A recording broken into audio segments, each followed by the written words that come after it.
हरे कृष्णा। राधा श्याम सुंदर के प्यारे प्यारे भक्तों का स्वागत है कृष्णा डिवोशन चैनल पर। और इस चैनल पर हम सभी श्रवण कर रहे हैं बहुत ही प्यारी सी गाथा श्री कृष्ण चरित अमृतम। और श्री कृष्ण चरित अमृतम के हर भाग में हम श्री कृष्ण से जुड़े रहे हैं। अपनी आत्मा को परमात्मा यानी श्री कृष्ण के साथ हम जोड़ रहे हैं और भक्ति मार्ग में आगे अग्रसर हो रहे हैं। तो प्रभु प्रियतम की लीला को श्रवण करते हुए हम उनकी प्यारी लीलाओं का आस्वादन कर रहे हैं। और हम पहुंच चुके हैं श्री कृष्ण चरित अमृतम में उद्धव प्रसंग तक। उद्धव ने श्री कृष्ण के द्वारा भेजा गया संदेश गोपियों को पहुंचा दिया है और गोपियों ने उस प्रेम के संदेश को पढ़ने से इनकार कर दिया है। और बहुत ही सुंदर उन्होंने इसका एग्जाम्पल भी बता दिया है कि अगर हम इस पत्र को पढ़ेंगी तो क्या होगा। तो इसी कारण से उद्धव ने इस पत्र को पढ़कर सुना दिया है।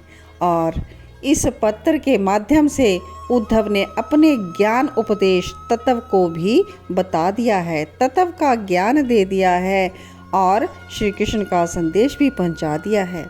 लेकिन गोपियां इस बात को सुनते सुनते अवाक सी खड़ी हैं। और इसके आगे हम आज का भाग 238 श्रवण करने जा रहे हैं।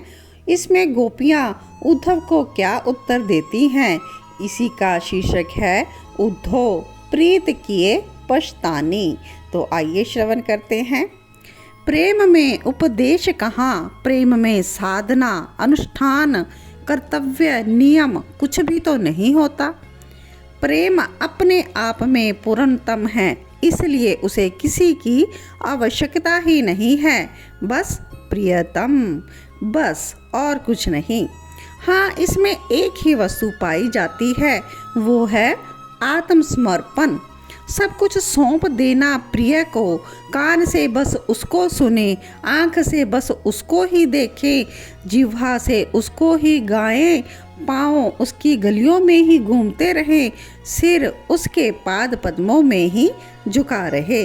अब ऐसी प्रेमिन को कहाँ का उपदेश। गोपियाँ अभी भी कपोल में हाथ रखकर उद्धव की ओर अपलक देख रही हैं। संदेश पूरा हो गया है। पूरा संदेश श्री कृष्ण का उद्धव ने सुना दिया है गोपियों को, पर अभी भी उद्धव की ओर देख रही हैं शांत भाव से। उद्धव को बोलना पड़ा बीच में, हो गया, पूरा हो गया संदेश श्री कृष्ण का। अपने आप को तब संभाला गोपियों ने और कहती हैं एक दूसरी से, सुना इंदु, हमारे प्यारे ने हमारे लिए संदेश भेजा, ऐसा बोल रही है एक गोपी दूसरी से। दूसरी कहती है, हाँ मैंने भी सुना, चित्रा ने कहा, चलो मथुरा में जाने के बाद हमें याद तो किया, ललिता ने कहा। क्या लिखा, क्या पढ़ा, क्या उपदेश, क्या संदेश, क्या ज्ञान दे रहे थे यदुवीर गोपियों को। इन बातों से गोपियों को कोई प्रयोजन ही नहीं था। हो भी कैसे, प्रेमी लोग उपदेश सुनना ही नहीं चाहते। वो तो अपने प्रिय की चर्चा, उनकी बातें, वो कैसे हैं, कहाँ हैं, क्या, बस यही तो उन्हें सुनना है। उद्धव कहते हैं, तात मुझे कुछ पता नहीं था इस प्रेम के संबंध में, मैं तो धड़ाधड़ उपदेश दिए जा रहा था, पर प्रेम में उपदेश क्यों। उद्धव कहते हैं, अद्भुत है ये प्रेम का पंथ तो। अब गोपियाँ उद्धव से क्या कहती हैं, बताओ ना हमारे प्रिय कैसे हैं, वो सुखी तो है ना। गोपियाँ पूछती हैं उद्धव से। रंग देवी ने पूछा, हमें याद करते हैं। चित्रा ने पूछा, मेरी वेणी उन्हें बड़ी प्रिय लगती थी, क्या वो उन्हें याद है। और इंदु बोल रही थी, मेरे मुख को वो चंद्रमा कहते थे, क्या उन्हें याद है। मानो सबने झड़ी लगा दी उद्धव के सामने प्रश्नों की। और ललिता ने सहज में पूछा, वो अभी भी रसिक शेखर बने हैं या सुधर गए हैं। आगे से सुदेवी कहती है, अजी कहाँ रसिकता छोड़ेंगे, वो कुबड़ी को अपनी रानी बना बैठे हैं। उद्धव कहते हैं, तात अब मुझे कहना था तो मैंने कहा, हे गोपियों, आप लोग भाग्यशाली हो, धन्य हो। शायद इस पृथ्वी में जितने भी देहधारी हुए हैं उन सब में भाग्यशाली तुम ही हो, क्योंकि श्री कृष्ण तो परम लक्ष्य है जीव का, तुम लोगों ने उसे पा लिया है।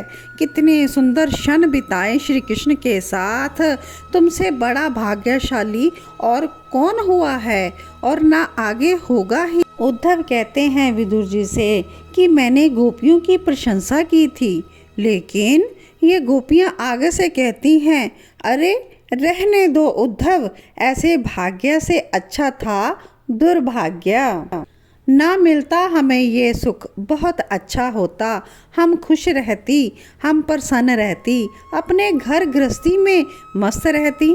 पर ये प्रेम और प्रेम भी किया तो तेरे यार छलिया श्याम सुंदर से हट। ये कहते हुए फिर नेत्रों से अश्रुधार बह चले गोपियों के। हाय हम सो नहीं पाती उद्धव, जब से शाम गए हैं तब से नींद नहीं है, जब से शाम गए हैं इन नयनों से बस वर्षा ही होती रहती है। ना करती प्रेम तो जी भर के सो पाती, ना करती प्रेम तो बेटा बेटी पति इनके सबके साथ हम में बैठती और हंसी ठिठोली करती। ना करती प्रेम तो कम से कम भोजन तो कुछ जाता पेट में। पर उद्धव सच कहती हैं, हम पछता रही हैं कि हमने प्रेम क्यों किया और प्रेम भी किया तो उस छलिया श्याम से। सब गोपियाँ सुबक रही हैं, सबकी स्थिति विरह वेदना के कारण गंभीर बनी हुई थी। उद्धव हमने नहीं सोचा था, हम कसम खाती हैं, हमने नहीं सोचा था कि प्रेम का परिणाम ऐसा होगा। पर दूसरे के मन की बात हम क्या जाने, हम कुछ और सोच कर बैठी थी, पर श्याम सुंदर तो कुछ और ही ठाने हुए थे। उद्धव हंसी आती है हमें, हमको योग ज्ञान की शिक्षा दी जा रही है और स्वयं उस कुबड़ी को अपनी महारानी बनाकर बैठे हैं।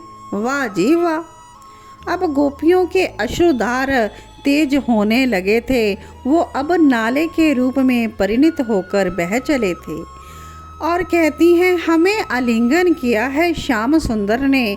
हाँ, उनकी छुअन अब हमें जलाती हैं, उस छुअन की जो सुगंध है वो हमें जीने नहीं देती।